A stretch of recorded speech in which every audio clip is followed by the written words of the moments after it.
જય Shri Krishna friends, cook with હરવામાં આપનું સ્વાગત છે।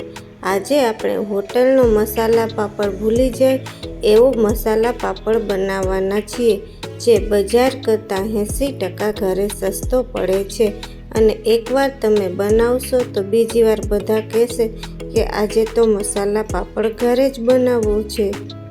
અને આવી અવનવી રેસીપી જોવા મારી ચેનલને સબસ્ક્રાઈબ જરૂરથી કરજો। ચાલો હવે આપણે પાપડ બનાવવાનું શરૂ કરીશું।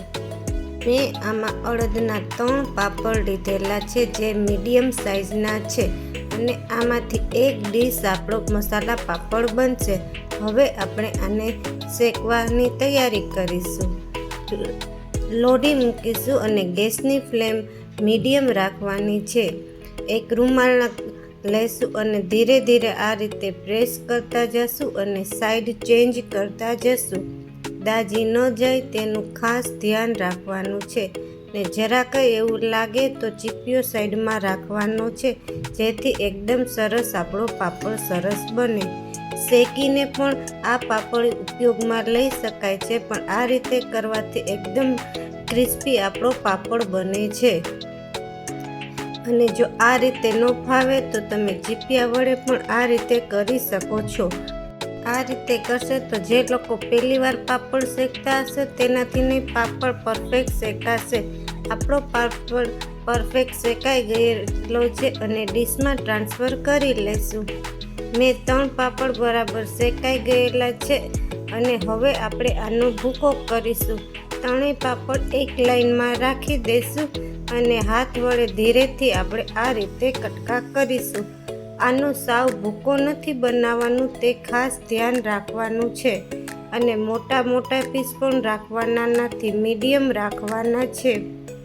એક પીસ બતાવું કે આવડી સાઈઝના આપણે ટુકડા રાખીશું અને બધા જ કટકા થઈ ગયેલા છે તે ખાસ ચેક કરી લેવાનું છે, કારણ કે મોટા હશે તો સરખા આપણો મસાલો નહીં ચલે અને જો મોટા લાગે તો આ રીતે પણ તમે પ્રેસ કરી શકો છો। બધા પાપડના ટુકડા થઈ ગયેલા છે। હવે એક બાઉલ લઈશું, તેમાં પાપડ એડ કરીશું। આપણે બધું માપ અડધા બાઉલ હિસાબે લેવાના છીએ।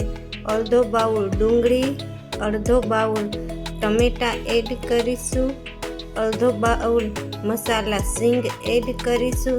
મસાલા સિંગ ન હોય તો સાદી સિંગ પણ તમે એડ કરી શકો છો। અડધો બાઉલ નાયલોન સેવ, અડધી ચમચી કાળા મરીનો ભૂકો, 1/3 ટેબલસ્પૂન ચાટ મસાલો, સ્વાદ અનુસાર મીઠું અને કોથમરી એડ કરી આપણે સ્પૂન વડે બરાબર મિક્સ કરી દેવાનું છે। આ પાપડ જ્યારે બનાવવાના હોય ત્યારે જ આ બધું મિક્સ કરવાનું છે, મિક્સ કરીને રાખવાનું નથી। જો મિક્સ કરીને રાખશો તો પાપડ પોચા પડી જશે, પણ આપણે જ્યારે હોટલમાં જઈએ ત્યારે મગાવીએ છીએ તે જ રીતે જમવા બેસીએ ત્યારે આ બધું મિક્સ કરવાનું છે। એકદમ સરસ મિક્સ થઈ ગયેલા છે અને હવે આપણે આ પાપડને સર્વ કરીશું। આ પાપડ એકદમ ટેસ્ટફુલ અને મસાલાદાર જોતા જ દેખાય છે અને ખાવાનું મન થાય એવો આપણો મસાલા પાપડ બનીને તૈયાર છે। હવે તેને આપણે નાયલોન સેવ અને કોથમરી વડે ગાર્નિશ કરીશું। હોટલમાં જ્યારે જઈએ અને આ પાપડ મગાવીએ છીએ ત્યારે 100 રૂપિયાથી નીચે આવતો નથી, જ્યારે ઘરે બનાવીએ છીએ ત્યારે 20 રૂપિયામાં બને છે અને એકદમ શુદ્ધ બને છે। અને આ રીતે મસાલા પાપડ તમે બનાવીને આપશો તો અઠવાડિયામાં 3 વાર જરૂરથી તમારે બનાવવો પડશે। અને જો મારી રેસીપી પસંદ આવી હોય તો મારી ચેનલને લાઈક, શેર અને સબસ્ક્રાઈબ જરૂરથી કરજો। જય શ્રી કૃષ્ણ ફ્રેન્ડ્સ।